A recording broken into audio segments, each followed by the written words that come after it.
আজকে আমরা দারুণ একটা স্ট্র্যাটেজি দেখতে চলেছি। এই স্ট্র্যাটেজির মধ্যে থেকে আপনারা শিখতে পারবেন কিভাবে সেফ ওয়েতে রিস্ক কম রয়েছে কিন্তু একটা বড় মাপের রিটার্ন কিন্তু নিয়ে বেরোনো সম্ভব, এবং সেটা অল্প দিনের মধ্যেই সম্ভব। এই ধরনের সিচুয়েশন, এরকম একটা পরিস্থিতি শুরুর আগে একটা ঘটনা বলা দরকার। সবচেয়ে বেশি রিটার্ন কিন্তু দেওয়ার ক্ষমতা রয়েছে ইকুইটি মার্কেট, এবং ইকুইটি মার্কেটের মধ্যে ট্রেডিং যদি ঠিকঠাক সাকসেসফুলি আপনি অ্যানালিসিস করতে পারেন এবং চালাতে পারেন, কাজ করতে পারেন, তাহলে আপনার রিটার্ন কিন্তু ভালো সম্ভব। আমি ইন্টারের কথা বলছি না, ইন্টারের ক্ষেত্রে 100 জনের মধ্যে 90 জনই কিন্তু লস হয়, কিন্তু সুইং ট্রেডে কিন্তু বড় মাপের একটা বিশাল রিটার্ন নেওয়া যায়, এবং সেটা দেখা গেছে আলটিমেটলি লং রানের থেকেও কিন্তু ভালো মাপের রিটার্ন নেওয়া যায় যদি যদি আপনি স্টকটাকে ভালো বুঝতে পারেন। সবকিছু বলার আগে, ইকুইটি মার্কেট প্রচুর রিস্কি, সুতরাং বি অ্যাওয়ার, নিজে সবসময় শিখুন, জানুন এবং জেনে শুনে বুঝে তবেই নেবেন। This video is only for education purpose. কি করে টেকনিক্যালি শেখানো সেটা দেখানোর ব্যাপার। কখনো কোনো স্টক নেবার আগে, বাই করার আগে সবসময় কিন্তু একাধিকভাবে অ্যানালাইসিস করে তবেই। অনেকে জানতে চেয়েছিলেন, তাদের জন্য আজকের ভিডিওটা। আজকের ভিডিও হচ্ছে একটা সুইং ট্রেডিং সিম্পল স্ট্র্যাটেজি, যার মাধ্যমে কিন্তু ভালো মাত্রায় একটা প্রফিট কিন্তু গেইন করা সম্ভব হয়। বলা বাহুল্য, আমিও অনেক সময়তে কিন্তু এই ট্রেডিং স্ট্র্যাটেজি ইউজ করি, এবং সবচেয়ে বড় কথা, বিভিন্ন রকম ট্রেডিং স্ট্র্যাটেজি রয়েছে, যেরকম ইন্ট্রাডে রয়েছে, স্কাল্পিং রয়েছে, পজিশনাল রয়েছে, সুইং রয়েছে।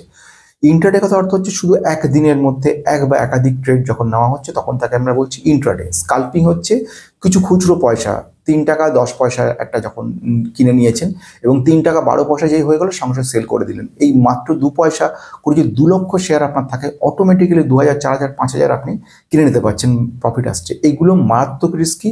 নাম্বার 2 হচ্ছে ইনকাম ট্যাক্সের একটা ট্যাক্স প্রচুর পরিমাণে চার্জ হয়। 3 নাম্বার, রিস্ক ক্যাপাবিলিটি এত বেশি হয়, সেক্ষেত্রে কিন্তু লাভের জায়গায় লস হওয়ার সম্ভাবনা প্রচুর বেশি, এবং ম্যাক্সিমাম লোক যেটা বলে সেটা হচ্ছে 90% ক্ষেত্রে লস হওয়ার সম্ভাবনা থাকে। কিন্তু আজকে আমি যে স্ট্র্যাটেজির কথা বলবো, that means swing strategy. Swing স্ট্র্যাটেজির সবচেয়ে বড় পজিটিভ ব্যাপার হচ্ছে স্ট্র্যাটেজিটা এমনভাবে সাকসেসফুলি তৈরি করা হয়, সেই স্ট্র্যাটেজির ক্ষেত্রে যদি মনে করে থাকেন যে 7 দিনের মধ্যে, জাস্ট ফর এক্সাম্পল বলছি, 100 টাকাতে 1000 টাকা একটা শেয়ার আপনি কিনেছেন, এবং যখন এটা 20% একটা প্রিন্সিপাল রেখেছেন, আমি এর পরে প্রিন্সিপালগুলো বলবো, 20% অর্থাৎ 1200 টাকা হলে সেল করে দেবেন। দেখা গেল সেটা কিন্তু কমে 970 হয়ে গেল, তারপরে কমে বেড়ে 1100 হলো, তারপরে আবার কমে 1000 হলো, তারপরে একদিন 1200 হলো। এই যে সময়টা, এটা কিন্তু কোনো ফিক্স না। 1 মাসে হতে পারে, 2 মাসে হতে পারে, আবার 5 দিনের মধ্যে দেখা যেতে পারে 1200-তে পৌঁছে গেল, আপনি বেরিয়ে গেলেন। তাহলে পর কি হলো, এটাতে আপনার চাপ থাকলো না, প্রেশার থাকলো না, টেনশন থাকলো না। আপনি আপনার নিজের কাজ যেটা রয়েছে, নিজের প্রফেশন আপনি করে গেলেন, সঙ্গে ছোট মাত্রার ট্রেডগুলো নিতে পারছেন। এগুলো হচ্ছে শর্ট টার্মের জন্য, যদি কেউ প্রফিট করতে চায় তাদের জন্য। এবং লং টার্ম অবশ্যই থাকে যে কোনো পোর্টফোলিওতে। যে কেউ যারা কাজ করে তারা কি করে, ম্যাক্সিমামটা একটা লং রাখে কিন্তু কিছু শর্ট রাখে। শর্টের ক্ষেত্রে সুবিধাটা কেন, সেটা আবার একটা একটা করে বলবো। সবকিছু বলার আগে আমি সমস্যা স্বাগত জানাচ্ছি টেক ইনভেস্টরের পক্ষ থেকে। নতুন যারা সাবস্ক্রাইব করে রাখবেন, পুরোনোদের অজস্র রাইট কমিশন মুক্ত করে আমাকে সবসময় তাদের মোটিভেশন, আপনাদের সমস্ত উৎসাহতে আমার কিন্তু পথ চলা। ইম্পর্টেন্ট পয়েন্ট সেটা হচ্ছে যে কেন আমি সুইং ট্রেডিংটাকে বেটার বলছি। নাম্বার 1 হচ্ছে কি, 1 নম্বর পয়েন্ট হচ্ছে ট্যাক্সের ঝঞ্ঝাট কম। আপনি একবার ট্রেড নিচ্ছেন, সেটা নিয়ে 3 মাস 6 মাস পরে সেটাকে এক্সিট করছেন। শর্ট টার্ম ক্যাপিটাল গেইন হচ্ছে, কিন্তু আপনি কিন্তু ওয়ান টাইম একটা ইন্টারডেতে একদিনে 2, 3, 4টে ট্রেড নেওয়া হয়, ম্যাক্সিমামটা লস হয়। সেক্ষেত্রে ব্রোকার লাভবান হয়, গভর্নমেন্ট লাভবান হয় ট্যাক্সগুলোর জন্য, কিন্তু এক্ষেত্রে সেটা না। নাম্বার 2, সেকেন্ড কেস হচ্ছে কি, আপনার টাইমটা কোনো ফিক্সেশন নেই। দিনের শেষে আপনাকে ইন্টারডেটা কমপ্লিট করতেই হবে, না হলে অটোমেটিক ব্রোকার কেটে দেবে। ব্রোকার যদি কেটে দেয়, আপনি চার্জও লাগবে, প্লাস লস হলে লসটাও আপনাকে ভুগতে হবে। তাহলে এইটা হয়ে গেল ইন্টারডের ক্ষেত্রে। কিন্তু সুইংয়ের ক্ষেত্রে এরকম কোনো ব্যাপার নেই। সুইংয়ের ক্ষেত্রে আপনি টানা একটা 1.5 মাস, 2 মাস, 3 মাস, এমনকি এমনও দেখা গেছে 6 মাস, 8 মাস, এমনও দেখা গেছে আমার নিজের ক্ষেত্রেও, সুইংয়ের জন্য নিয়েছি কিন্তু পরবর্তীকালে সেটাকে লং টার্মে রেখে দিয়েছি, বছর পর বছর। আলটিমেটলি সেখান থেকে আমি গেইন করছি। ফলে স্টার্টিংটা আমি সুইংয়ে করেছি, কিন্তু আলটিমেটলি নিয়ে গেছি সেটা গিয়ে একটা লং রানে, তো সেক্ষেত্রে লাভ আছে। এবারে আসছি আরেকটা খুব ইন্টারেস্টিং পয়েন্ট। ফলে এখানে একটা পয়েন্ট আমি বুঝে গেলাম যে আমি যদি এখানে দামটা, কোনো টাইমটা কোনো ফিক্সেশন নেই, ফলে আমার কোনো টেনশন থাকছে না। আমি যদি 2 মাসের মধ্যে যেটা পৌঁছানোর কথা, যদি 6 মাসে চলে যায়, 6 মাস পরে আমি সেল করব, কোনো অসুবিধা নেই। যদি এখানে পড়ে যায়, আমি একটা স্টপ লস রাখবো, সেটা আমি রুলসটা পরে বলছি। আমি আগে বলতে চাইছি কেন লং টার্মের থেকেও সুইংয়ে কিন্তু বেশি ওয়েলথ ক্রিয়েট করা যায়। যারা একটু এ ব্যাপারে সিরিয়াস, বা এমন ধরনের যারা খুব কুইক কাজ করতে চাইছে বা কিছুটা প্রফিট বেশি পরিমাণে কামাতে চাইছে, তারা কিন্তু এই প্রসেসটা করতে পারে। আমি একটা স্টকের কথা বলতে চলেছি। এই স্টকটার এই জায়গা থেকে শুরু হয়েছে, জাস্ট ফর এক্সাম্পল 1000 থেকে শুরু হয়েছে। এবারে স্টকটা উঠছে পড়ছে উঠছে পড়ছে, আপনি কিন্তু মোটামুটি একটা গেস করে নিচ্ছেন আমাদের যে স্ট্র্যাটেজি অনুযায়ী যে এই স্টকটা যখন 1000 তখন আপনি কিনে রেখে দিয়েছেন, এবং স্টকটা যখন 1200 পৌঁছে গেল আপনি সেল করে দিলেন, আপনার 200 টাকা লাভ হয়ে গেল। Okay fine. আবার আপনি পরবর্তীকালে আবার যখন আপনি সেল করছেন, আবার স্টকটা কাছাকাছি যখন চলে এলো, সাপোজ 970 কিংবা 900-তে যখন পৌঁছে গেল, আপনি তখন আবার বাই করছেন। আবার 1200-তে পরবর্তীকালে যখন উঠে গেল, তখন আপনি কিন্তু 300 টাকা লাভ রাখছেন। ঠিক এইরকমভাবে মোটামুটি কাছাকাছি আগে পরে প্রতিবারই কিন্তু আপনি বাই করছেন সেল করছেন, বাই করছেন সেল করছেন, বাই করছেন সেল করছেন। কিভাবে করছেন এর আগে আমি ভিডিওগুলো বলে দিয়েছি। সাপোর্ট রেজিস্ট্যান্স একটা ব্যাপার থাকে, সাপোর্ট রেজিস্ট্যান্সটাকে আপনি দেখে নিচ্ছেন। সাপোর্ট যেই মুহূর্ত থেকে সাপোর্টটাকে ভেঙে ওপরে উঠছে, সঙ্গে সঙ্গে কিন্তু আমরা বাই করছি, এবং রেজিস্ট্যান্সের কাছাকাছি যখনই চলে আসছে তখনই আমরা সেটা সেল করে দিচ্ছি অ্যাজ পার কনফার্মেশন। সেই কনফার্মেশনটা আমি পরে বলছি। তাহলে প্রতিবারই আপনি কিন্তু এরকম রেজিস্ট্যান্সে বাই করছেন, এরকম জায়গায় সেল করছেন। আমি একবারও বলছি না আপনি 970-এ গিয়ে 970-এ প্রতিবার কিনছেন, এমন কোনো কথা নেই। কাছাকাছি জায়গায় আপনি কখনো 100, 150, 200 করে করে কিন্তু প্রফিট রাখছেন। ফলে প্রতিবার এখানে 1, 2, 3, 4, 5, 6, 7, 7খানা নিল, 8বার এবার হলো না, 8 নাম্বার। এই 8খানা যখন আপনি প্রফিটে মোটামুটি অন অ্যান অ্যাভারেজ 200-300 করে থাকা যায়, তাহলে 8 দুগুণে 1600 টাকা আপনার কিন্তু 1000 টাকা থেকে চলে এলো 600 টাকা। 60% কিন্তু 1 বছরের মধ্যে আপনি কিনে নিয়ে নিতে পারছেন প্রফিট। এবারে হোয়ারাস যখন সে একজন ইনভেস্টার ইনভেস্ট করে রাখছে 1000 টাকা, দেখা গেছে 1 বছরের শেষে গিয়ে সে কিন্তু হয়তো 1300 টাকা বা 1400 টাকা হচ্ছে, তার ক্ষেত্রে কিন্তু 300 টাকা থাকছে, মানে তার ক্ষেত্রে কিন্তু 30% থাকছে। বোঝা গেছে? তাহলে এই ক্ষেত্রে আপনি অনেক বেশি কিন্তু প্রফিটটাকে গেইন করতে পারছেন অ্যাজ এ সুইং ট্রেডার। ফলে সুইং ট্রেডারটা কিন্তু বড় মাপের, মানে বড় বড় লেভেলের অনেকে সুইং ট্রেডিং করেও কিন্তু বিশাল টাকা কামাতে পারে। এইবারে সুইং ট্রেডিংয়ের জন্য কিন্তু বেশ কিছু ব্যাপারকে কিন্তু মাথায় রাখতে হবে, যেগুলো কিনা ভীষণ জরুরি। সেগুলো থেকে যদি ভুল হয়ে যায় আপনার, তাহলে কিন্তু বিরাট বড় লসের সম্মুখীন হতে পারেন, যেটা কিন্তু লং টার্ম ইনভেস্টরদের সেটা হওয়ার সম্ভাবনাটা কম থাকে। আমি এবারে আসবো সেই ঘটনা। এবারে আসছে খুব গুরুত্বপূর্ণ কতগুলো প্রিন্সিপালের দিকে নজর রাখবো, মানে রুলসকে আমি মাথায় রাখবো। এই রুলসটাকে কিন্তু কখনো ব্রেক করা যাবে না। যে প্রথম আমি রুলসকে কাজে লাগছি, সেটা হচ্ছে 1 নাম্বার, সেটা হচ্ছে কি আমার টার্গেট অ্যামাউন্ট আমাকে ফিক্সড করে নিতে হবে, weather it may be 15%, weather it may be 20% or 10%। অর্থাৎ জাস্ট ফর এক্সাম্পল 20% যেই আমার প্রফিটেবিলিটি হয়ে গেল, আমি সেই মুহূর্তে বুক করবো প্রফিট। সে 25ও যদি হয় আমি সেটা দেখবো না, 30 হয়ে গেল দেখবো না, 40 দেখবো না, আমি 20% যেই হয়ে গেল আমি সঙ্গে সঙ্গে বুক করে বেরিয়ে যাবো। এটার কিন্তু কখনো যেন না হয়, কারণ এমন সময় বহুবার দেখা গেছে 20-তে পৌঁছে আবার সে 0-এ চলে এসছে বা 5-এ চলে এসছে, কখনো নেগেটিভ হয়ে গেছে। সুতরাং 20 এর এসে গেলেই আমি প্রফিট বুক করে দেবো। তাহলে হয়ে গেল 1 নাম্বার 20 রুলস হয়ে গেল। রুল নাম্বার 2 হচ্ছে আমি সবসময় কিন্তু স্টপ লসকে কিন্তু ইউজ করব, স্টপ লস ইউজ করে যাব। স্টপ লস ইউজ করব কি, রিস্ক রিওয়ার্ড রেশিও, এটাকে বলে রিস্ক রিওয়ার্ড রেশিও। এই রিস্ক রিওয়ার্ড রেশিও 2:1 রেশিও রেখে আমি কাজ করে যাব। জাস্ট ফর এক্সাম্পল আমি এখানে 20% রাখছি, অর্থাৎ আমি যখনই 1200 হচ্ছে তখনই আমি এটা কিন্তু সেল করে দিচ্ছি, হোয়ারাজ কারেন্ট প্রাইস ছিল 1000। বোঝা গেল? এটা উল্টো পক্ষে আমি কিন্তু ম্যাক্সিমাম 10%, অর্থাৎ যখনই 100 টাকা লস হচ্ছে তখনই আমি কিন্তু স্টপ লস হিট করবে, বেরিয়ে চলে যাব। অর্থাৎ যখন স্টকটা আমি 1000 টাকায় কিনেছি, এইবারে স্টকটা কখনো পড়ছে কখনো উঠছে, কখনো পড়ছে কখনো উঠছে, এরমভাবে চলেছে। স্টকটা যখন পড়ে গিয়ে 900 টাকায় চলে এলো এবং 900কে ভেঙে আরও পড়ে গেল, আমি সেই মুহূর্তে কিন্তু এক্সিট করে বেরিয়ে যাব। ফলে এই 900 টাকায় আমি যদি এখানে থেমে গিয়ে না থামি, 900তে এক্সিট না করে যাই, এটা কিন্তু আরও অনেকটা পড়তে পারে। এখনো পর্যন্ত কেউই 100% কনফার্ম না কোনো রুলসে, যে রুলসটা আমাদেরকে পারফেক্টলি বলে দেবে এবারে স্টকটা উঠবেই উঠবে, কেউ বলতে পারবে না। হঠাৎ করে একটা ওয়ার্ল্ড নিউজ চলে এলো, হঠাৎ করে একটা যুদ্ধের সিচুয়েশন তৈরি হলো, হঠাৎ করে কোম্পানিটার একটা ব্যাড নিউজ চলে এলো, হঠাৎ করে রেজাল্টের ভালো হলেও যে সেন্টিমেন্টটা নেগেটিভ হয়ে গেলো, যে কোনো কারণের জন্য কিন্তু পড়ে যেতে পারে। তাহলে আমাদের কিন্তু রুল নাম্বার 2 আমরা গ্রহণ করছি, সেটা হচ্ছে স্টপ লস লাগাবোই, এবং স্টপ লসে একটা ফর্মুলা নেব 2:1 বা কেউ 2:3 বা 2:2 এরকম রাখতে পারে। যাই হোক 2:1 রাখতে পারি, অর্থাৎ 1000 টাকায় 1200 টাকা হলে আমি বেরোবো, আর 1000 টাকাটা কমে 900 টাকা হলে আমি এক্সিট করে যাব। এই রুলসগুলো কিন্তু মাথায় রাখতে হবে। 3 নাম্বার রুলস নাম্বার 3 আমি নিচ্ছি, সেটা হচ্ছে আমি সবসময়তে কিন্তু এমন ধরনের স্টককে নেব যে স্টকগুলো কিন্তু ফান্ডামেন্টালি স্ট্রং। ভুলভাল কোনো স্টককে নেব না, যে স্টকগুলো কোনো ফিক্সড নেই, কোনো ভলিউম নেই, স্টকগুলোর মধ্যে কোনো পাওয়ার নেই, যে স্টকটা কিনলাম সে স্টকটা উঠলো না আর শেষ পর্যন্ত পড়ে গেল, মানে একেবারে নিচে পতন ঘটে গেল, সেরকম নয়। ফান্ডামেন্টাল স্ট্রং স্টককে আমরা নেব। ফান্ডামেন্টাল স্ট্রং বলতে আমি এই চ্যানেলে ফান্ডামেন্টাল স্ট্রং কী ধরনের স্টকগুলো সেগুলো সব বলেছি। পেন ড্রাইভ নিয়ে দেখতে পারেন, আপনার পেন ড্রাইভের মধ্যে কিন্তু টেকনিক্যাল ফান্ডামেন্টাল 20 থেকে 22খানা সেরা ভিডিও কিনে তৈরি করা।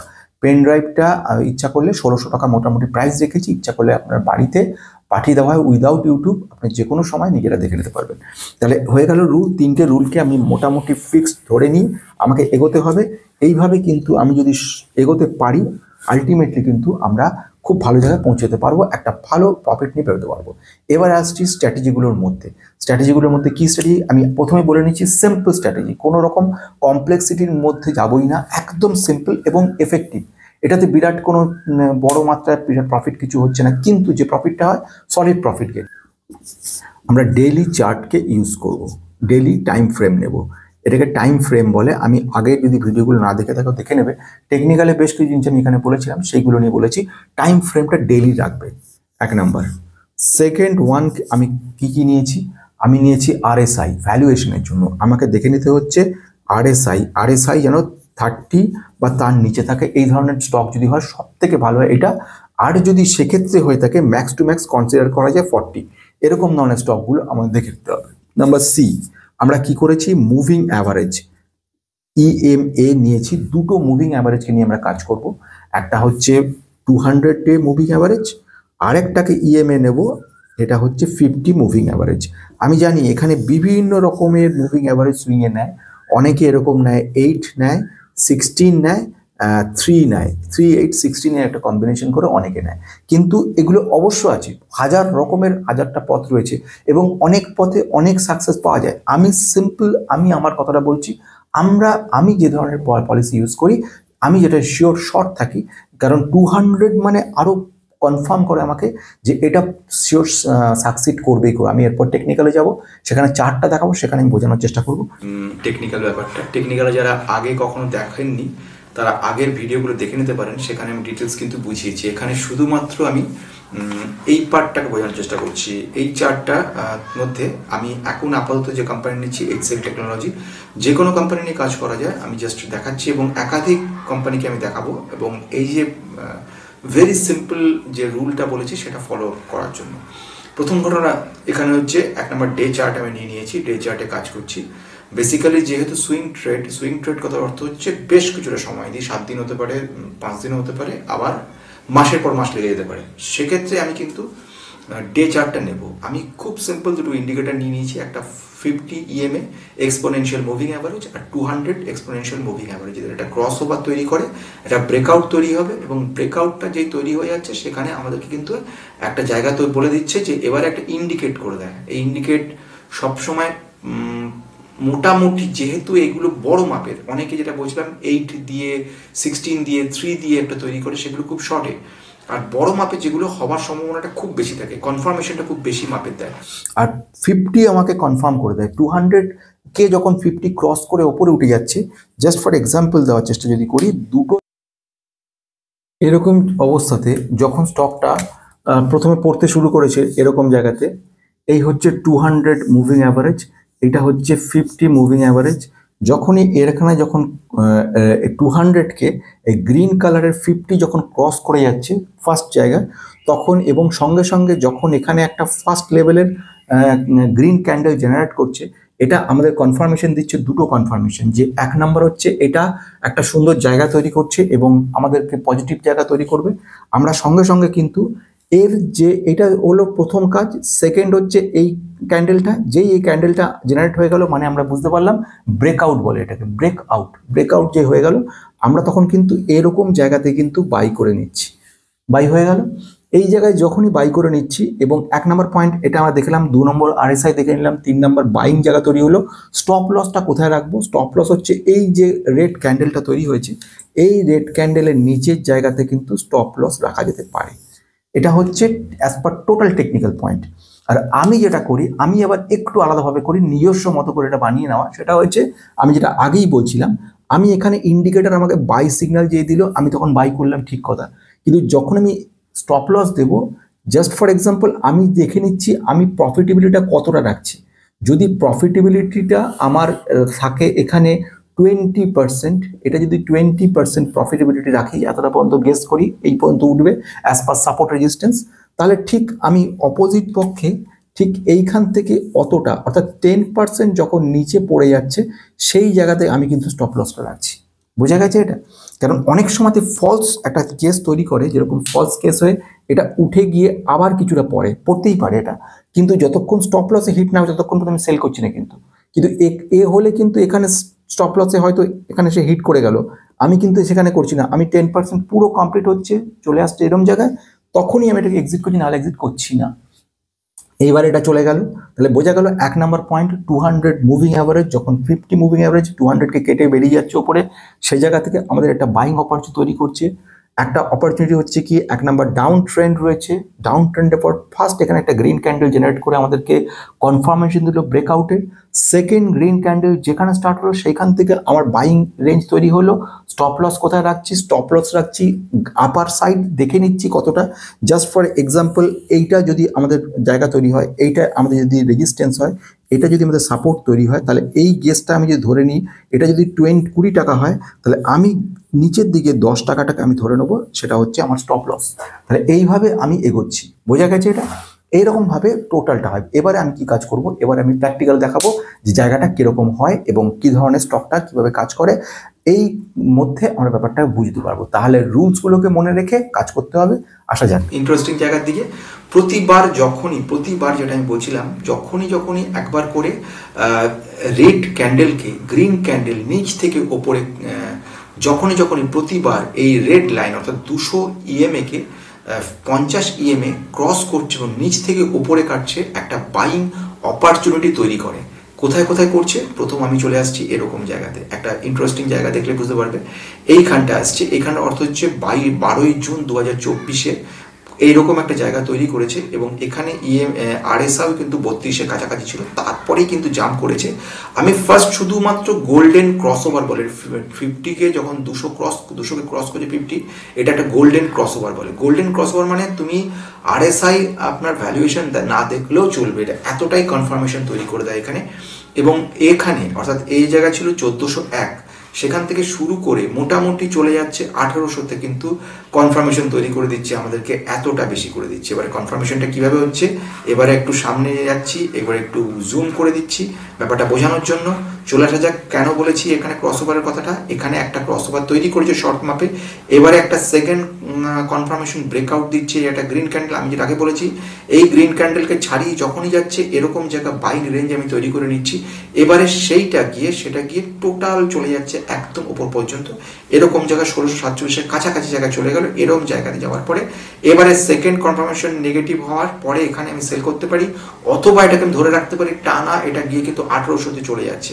অর্থাৎ এখানে একটা পজিটিভ জায়গা দেখিয়ে দিল। বেশ, এবার আমি আরো দেখবো যে শুধু একটা জায়গা নাই, আগেও কখনো ঘটেছে কিনা। তাহলে আবার যাচ্ছি, আমরা ব্যাক সাইড করছি, ব্যাকে গিয়ে আমরা দেখতে পাচ্ছি গোল্ডেন ক্রসওভার কোথায় হয়ে যাচ্ছে, মোটামুটি এরকম একটা জায়গা দেখছি। আরো দেখছি কোথায়, এখানে একটা জায়গা দেখছি, একবার শিওর শট এরকম জায়গা দেখতে পাচ্ছি আমরা।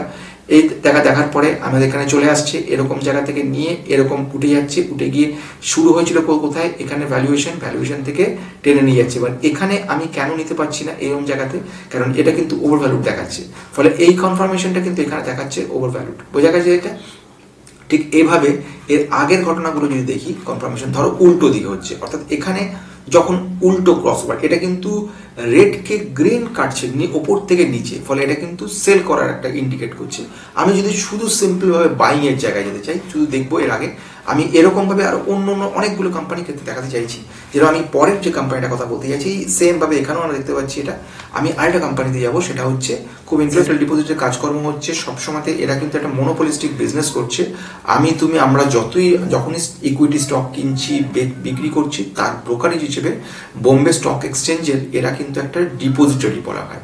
এরা আমাদের কেওয়াইসি, আমাদের সমস্ত ডকুমেন্ট কিন্তু এরা সেভ করে রাখছে। ভীষণ গুরুত্বপূর্ণ জায়গা, যে কোনো আমাদের স্টেটমেন্টগুলো পাই সব কিন্তু সিডিএসএই আমাদেরকে পাঠায়। তাহলে এটা একটা ভীষণ গুরুত্বপূর্ণ এবং ফান্ডামেন্টালি স্ট্রং। আমি আগেই বলেছি প্রথমে, ফান্ডামেন্টাল স্ট্রং হওয়াটা জরুরি। আসা যাক প্রথম ক্রস ওভারের জায়গায়, আমি যেটা এখানে আসছি ক্রস ওভারের জায়গায় আমি চলে যাব। প্রথম জায়গায় আসছি এরকম জায়গাতে, এরকম যেটা ক্রস ওভার তৈরি করছে এই জায়গাতে দেখো একটা ক্যান্ডেল, গ্রিন ক্যান্ডেল জেনারেট করছে বড় মাপের। এই গ্রিন ক্যান্ডেলটা জেনারেট হওয়ার পরেই কিন্তু আমরা নিতে পারছি এরকম জায়গাতে আসছি, গ্রিন ক্যান্ডেল জেনারেট করছে, ইন্ডিকেট করে দিচ্ছে এটার জায়গা এখন দাঁড়িয়ে আছে 621-এ। তারপর থেকে কিন্তু কনস্ট্যান্টলি আমরা দেখতে পাচ্ছি একদম ওপরে উঠে যাচ্ছে। কিছুটা আমি যদি মনে করে নিই এখানে আমি নিলাম না, এরকম জায়গাতে সেল করলাম না, যদি সেল করি এরকম জায়গাতে 651-তে রয়েছি, আমি যেখানে শুরু করেছিলাম মোটামুটি 594, তাহলে কিছুটা প্রফিট নিয়ে বেরোচ্ছি। যদি এটা না করি সেকেন্ড লেভেলটা কিন্তু টানা উঠে যাচ্ছে আমাদেরকে এবং 962 পর্যন্ত চলে যাচ্ছে। এরকমভাবে কিন্তু আমরা দেখতে পারবো যতবার, প্রতিবারে যখনই গ্রিন ক্যান্ডেলটা রেডকে ক্রস করছে নিচ থেকে উপরে, প্রতিবারে কিন্তু একটা ইন্ডিকেট তৈরি করে দিচ্ছে আমাদেরকে যে এখানে একটা বাইং বড় অপরচুনিটি তৈরি হয়। এবার আসছি তৃতীয় কোম্পানির ক্ষেত্রে, কেপিআই টেকনোলজি, আরেকটা ফান্ডামেন্টাল স্ট্রং কোম্পানি। এই কোম্পানি যদি দেখে নিই, আমরা দেখব কোথায়, আমরা চলে আসছি চার্টের দিকে। চার্টে আমরা দেখব যেখানে যেখানে, বারবারই যেটা একটাই কথা বলছি, সব সময় রেটকে নিচ থেকে উপরে যখনই ক্রস করার চেষ্টা করছে সেখানে কিন্তু আমরা একটা দেখতে পাচ্ছি খুব বড় পজিটিভ সুযোগ তৈরি করছে আমাদের কাছে। তাহলে বোঝা গেছে এরকম জায়গায় আমরা মোটামুটি দেখছি 44 বা কাছাকাছি যখন যাচ্ছে, একটা 40 কাছাকাছি আসছে, এরকম জায়গাতে কাছাকাছি, এরকম জায়গাতে যখন একটা ক্রস ওভার তৈরি হচ্ছে সেইটা কিন্তু টেনে দিচ্ছে আমাদেরকে একদম অনেকটা পর্যন্ত। এইগুলো কিন্তু আবার যখন আমি যদি ধরে নিই শুধু এই ক্রস ওভারকে, কিছু জানি না বুঝি না, খুব সিম্পল, তাহলে যেই ক্রস ওভারটা নেগেটিভ হচ্ছে, মানে ক্রস উল্টো হয়ে যাচ্ছে, আমি এখানে সেল করে দিচ্ছি। আমি আর কিছু দেখছি না, আমি শুধু সিম্পল দেখছি এরকম জায়গায় ক্রস ওভার হয়েছে, আমি এখানে বাই করছি, যেই এখানে আসছে আমি এখানে সেল করে দিচ্ছি। যতবার আমি এরকম জায়গায় যাবো ততবারই আমি কিন্তু একটা করে পজিটিভ জায়গা পাবে। এইবারে তুমি বলতে পারো এটা যে এটা হতে হতে স্যার 6 মাসও লেগে যেতে পারে, 1 বছর যেতে পারে। ইয়েস, 1 বছর লেগে 6 মাস লাগতে পারে, এই কারণের জন্য, কনফার্মেশনের জন্য কিন্তু এইগুলো। এবার আসবো অন্যটার দিকে, অর্থাৎ এবারে আমি যদি বলি যে আমি শর্ট লেভেলে নেব, তাহলে সেক্ষেত্রে কতবার আমি এটাকে জায়গা খুঁজে পাচ্ছি। আসছে খুব ইন্টারেস্টিং আরেকটা জায়গা, এটাকেও কিন্তু এভাবেও তৈরি করা যায়। এখানে আমি নিয়েছি দুটো ইএমএ, একটা 8 আর একটা 16, এটা দিয়েও কিন্তু কাজ করা যায়। আমি রেড একটা নিয়েছি, ক্যান্ডেল রেড একটা নিয়েছি, আর একটাকে নিয়েছি আমি, সেটা হচ্ছে ব্লু একটা। তাহলে বোঝা গেল রেডটা হচ্ছে 8 ইএমএ এবং ব্লু হচ্ছে কি, সেটা হচ্ছে 16 ইএমএ।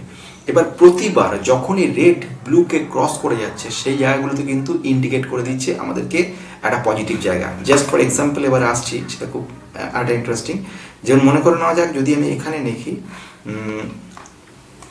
প্রতিবার যেখানে যেখানে এরকম ধরনের তৈরি হচ্ছে, যেরকম মনে করা যাক যখনই এরকম জায়গা একটা তৈরি করছে এবং গ্রিন ক্যান্ডেল একটা জেনারেট হয়ে গেল, ক্রস তৈরি হয়ে গেল, এখান থেকে কিন্তু এতটা পর্যন্ত কিন্তু একটা বাইং একটা অপরচুনিটি তৈরি করলো, এখান থেকে যে কেনা হলো এতটা পর্যন্ত বিক্রি করা হলো। আবার আমি এর আগেও দেখছি প্রতিবার এই একটা গ্রিন ক্যান্ডেল জেনারেট করে দিল, আমাদের একটা কিন্তু ছোট ছোট করে একটা করে কিন্তু একটা বাইং অপরচুনিটি এখানে তৈরি করে দিচ্ছে। আমি যদি চলে যাই এর আগে প্রতিবারই কিন্তু একটা করে আমাদেরকে একটা পজিটিভ জায়গা দেখাচ্ছে।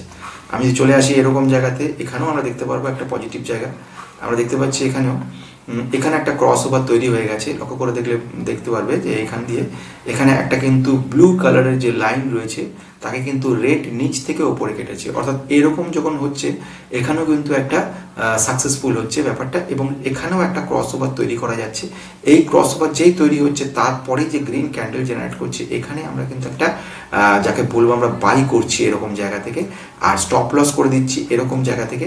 এবারে এখান থেকে এতটা পর্যন্ত কিন্তু আমাদের বাইং জায়গা তৈরি থাকছে, এবারে এরপরে আমরা কিন্তু সেল করতে পারছি। ফলে এইগুলো সমস্ত একটা করে কিন্তু বাইং রেঞ্জ তৈরি হচ্ছে। বেশ বোঝা গেল, তাহলে এটা একটা ইন্টারেস্টিং জায়গা তৈরি করা গেল আমাদের কাছে। এবারে আমি আসছি যে জায়গাটা, সেটা হচ্ছে কি, সেটা হচ্ছে আরেকটা এক্সাম্পল দেবো। এটা তো একটা কোম্পানি দেখলাম, এবার আমরা আরেকটা কোম্পানিকে, সেকেন্ড যে কোম্পানি এলাম সেটা হচ্ছে এইচসিএল টেকনোলজি। যেটা বলছিলাম এইচসিএল টেকনোলজির ক্ষেত্রেও আমরা একইভাবে একই রকম প্রসেস ইউজ করছি। দুটো ইএমএ নিয়ে এলাম, এটা শর্ট টার্মের জন্য বলছি, এটা খুব অল্প দিনের জন্য হচ্ছে, কিন্তু প্রথম যেটা এক্সাম্পলটা দিয়েছিলাম সেটা কিন্তু লং রানে 3 মাস 6 মাসেও আমরা একটা প্রফিট নিয়ে বেরোতে পারি, এবং ওটাতে শিওর শট হওয়ার সম্ভাবনা বেশি এবং ফলস হওয়ার সম্ভাবনা ওটার ক্ষেত্রে খুব কম, এর ক্ষেত্রে সামান্য আছে। এক্সাম্পল দিচ্ছি, এরকম জায়গা আসা যাক, এখানে আমি একটা এক্সাম্পল দিচ্ছি। এরকম জায়গায় একটা গ্রিন ক্যান্ডেল জেনারেট করছে, এটা একটা, এখানে একটা গ্রিন ক্যান্ডেল জেনারেট করছে, এরপরে একটা এতটা, এখানে একটা গ্রিন ক্যান্ডেল জেনারেট করছে, তারপরে এতটা। আবার এরকম ভাবে দেখতে পারবে যে যেখানে যেখানে একটা করে নিচ থেকে ওপরে, আমি আবারও বলছি, যখনই দেখবে, যখনই রেড ক্যান্ডেলটা, এই যে রেড লাইনটা কিন্তু নিচ থেকে ওপরে, এই যে রেড যে কালারের লাইনটা দেখতে পাচ্ছ, এই যে রেড লাইন চলে যাচ্ছে, এই লাইনটা কিন্তু এই এসে এই নিচ থেকে ওপরে ক্রস করে বেরিয়ে গেছে ব্লুকে। তার মানে এখানে একটা ক্রস ওভার তৈরি হয়েছে, এখানে একটা আমরা দেখতে পাচ্ছি গ্রিন ক্যান্ডেল জেনারেট করেছে। তাহলে এই গ্রিন ক্যান্ডেলে আমরা বাই করছি বা এরকম জায়গায় বাই করছি, বাই করার পরে সেটাকে আমি ধরে রেখে দিই, অটোমেটিক্যালি এটা কিন্তু এতটা পর্যন্ত আমাদেরকে কিন্তু দিয়ে দিচ্ছে অপরচুনিটি। তাহলে এইভাবে আমরা কিন্তু খুব ইজিলি, খুব সিম্পলভাবে, এখানে হতে পারে সাময়িকভাবে তুমি দেখলে কি এটা কি পড়ে গেল, নিচে একটু পড়লো, আবার একটু উঠলো, আবার একটু পড়লো, আবার একটু উঠলো, ইনফ্যাক্ট এরকম জায়গায় পড়ে গেল, খানিকটা লস হলো। লস তোমার নয় কখনোই, এখানে তুমি কিনেছো আর এখানে তোমার তো লস নয়, কিন্তু কম। তুমি সেটা ধরে রেখে দিলে, না আরো একটু প্রফিট চাই, সেই পর্যন্ত চলে গেলে, সেইখানে গিয়ে তুমি সেল করে দিলে। এইগুলোকেই বলে সুইং এর পজিটিভিটি। সুইং এর পজিটিভিটি হচ্ছে এটা, তোমাকে টেনশন করতে হচ্ছে না, যেই কখনো পড়ে গেল বলে তুমি সঙ্গে সেল। ইন্টারডের ক্ষেত্রে কিনলে দিনের দিন তোমার সেল করতেই হবে, হয় না? ইন্টারডের ক্ষেত্রে আমরা দেখতে পারি 15 মিনিট চার্টে, আর 15 মিনিট চার্টে যখন যাবে দেখতে পাবে যে অনেক সময়তে ফলস ব্রেকআউট দিচ্ছে, অনেক সময় দেখতে পারবে যে দেখে মনে হচ্ছে শুরুটা পজিটিভ, যেরকম এরকম জায়গাটা গ্রিন দেখে মনে হচ্ছে পজিটিভ 15 মিনিট, কিছুক্ষণ এগোনোর পরে এতটা পর্যন্ত যাওয়ার পরেই তুমি দেখতে পারলে পড়ে গেল, অর্থাৎ তোমার যতটুকু প্রফিট সেটাও লসে পরিণত হয়ে গেল। বোঝা যাচ্ছে এগুলো? এখান থেকে গিয়ে দেখা গেল এরম জায়গায় পড়ে যাচ্ছে। এখানে কিন্তু একটা শুরু হচ্ছে সারা দিন, এবং এই সময় থেকে এই সময় পর্যন্ত, এই সময় পর্যন্ত পজিটিভ দেখে তুমি দুটো গ্রিন ক্যান্ডেল থেকে পজিটিভ মনে করেছিলে, এখানে গিয়ে পুরোটা লস হয়ে গেল উল্টে। এইগুলো হচ্ছে ইন্টারডে নেগেটিভিটি। আর সুইং এর হচ্ছে পজিটিভিটি, এইখানে তুমি প্রথম ঘটনা নিয়ে নিচ্ছ এখানে ডেতে নিয়ে নিচ্ছ, মানে তোমার চাপ, টেনশন কমে গেল, চাপ কমে গেল। ডেতে মানে তুমি সিঙ্গেল ডেতে অবজার্ভ করছো কোন জায়গাতে গিয়ে পার্টিকুলার একটা ক্রস ওভার তৈরি করছে। যেই মুহূর্তে ক্রস ওভার একটা তৈরি হয়ে যাচ্ছে, তুমি সঙ্গে সঙ্গে সেখানে থেকে একটা ওয়েট করে নিচ্ছ যে পরের দিন দেখছো ক্যান্ডেলটা কোথায় যাচ্ছে। প্রথম দিন যেই দেখে নিলে ক্রস ওভার হচ্ছে, ওয়েট করো পরের দিনের জন্য, পরের দিনে ওপেন করে দেখছো, বা যেখানে শেষ হয়েছে তার পরের থেকে শুরু হলো গ্রিন, সঙ্গে সঙ্গে তুমি বাই করে নিলে। বাই করার পর তুমি দেখলে কিছুটা পড়ে গেল, তুমি কিন্তু রেখে দিলে, তুমি কিন্তু সেল করে দিলে না, তোমার চাপ নেই কোনো। তুমি 4 দিনের মাথায় দেখলে পড়ে গেছে কিছুটা, ওয়েট করো, পঞ্চম দিন আর একটা বড় গ্রিন ক্যান্ডেল এখানে জেনারেট করে দিল, করে গিয়ে সেটা কিন্তু অনেকটা উপরে চলে গেল। বোঝা গেল? আমি যদি তোকে নিই, এরকম জায়গাটা RSI তৈরি করছে দুর্দান্ত, এইসব জায়গা হচ্ছে শিওর শট, আরো বড় মাপের, এরকম জায়গা মানে বড় লেভেলে খেলা যায়, এইরকম জায়গায় দাঁড়িয়ে আছে। এইবার তুমি এখানে কি করলে, এরকম জায়গাতে তুমি একটা যেই বড় গ্রিন ক্যান্ডেল জেনারেট করে গেল, সঙ্গে সঙ্গে এখানে দেখে নিলে RSI মোটামুটি এখানে মুভ করে যাচ্ছে উপরের দিকে, তুমি সঙ্গে সঙ্গে এটা নিয়ে নিলে, একেবারে স্ট্রেট তোমাকে একটা বড় মাপের, বিশাল মাপের একটা তোমাকে কিন্তু জায়গা দেখিয়ে দিল, কতখানি বড় তোমার একটা জায়গা তৈরি করে দিল। তো এইগুলো দেখে আমরা কিন্তু কনফার্ম হতে পারি যে ভালো কোম্পানি। আমি যে আরো যে কোম্পানি তুমি দেখো, সে সমস্ত কোম্পানি কিন্তু এই এক টাইপের জিনিস আমরা দেখতে পারবো। তাহলে এটা থেকে আজকে কনক্লুশন হিসেবে পারলাম যে সুইং ট্রেডিং এটা খারাপ ব্যাপার নয়, ট্রেডিং এর মধ্যে এটা সেরা স্ট্র্যাটেজি, এবং এই যদি সুইং ট্রেডটা তুমি নিতে পারো, একটা সাইডে একটা ইনকাম তোমার তৈরি করা সম্ভব। এবং সুইং ট্রেডিংটা কিন্তু একদিন দুদিনের ব্যাপার নয়, বহুদিন বারংবার চেষ্টা করে করে করে তবে কিন্তু একটা জায়গায় আসা যায়। দুম করে আমি আজকের মধ্যে বললাম, সঙ্গে সঙ্গে পৌঁছে গেলাম, সঙ্গে সঙ্গে করে দিলাম, সেটা নয়। এমনও হতে পারে 2বার 3বার তুমি ট্রেড নেবে না, ওয়েট করো, একটা ড্রাই রান করার চেষ্টা করো। ড্রাই রান করো মানে এরকম ধরনের একটা জায়গা দেখে নিলেন, কালকেই দেখে নিলেন একটা চার্ট তৈরি করলেন, দেখে নিলেন এরকম একটা ক্রস ওভার তৈরি করেছে, গ্রিন ক্যান্ডেল তৈরি করেছে, সঙ্গে সঙ্গে নোট করে রাখুন এবং মার্ক করে রাখুন সেটা কোথায় যাচ্ছে। এইভাবে অবস্থাতে কিন্তু আস্তে আস্তে মুভ করার চেষ্টা করুন। রিস্ক, স্টক মার্কেট মানে রিস্ক থাকবেই, এবং সেই রিস্ককে নিয়ে চলতে হবে। রিস্ক নেওয়ার পরে আমরা কিন্তু একটা পজিটিভ জায়গা দেখতে পারবো। আশা করছি আজকে এই নিয়ে শেষ করছি। নমস্কার।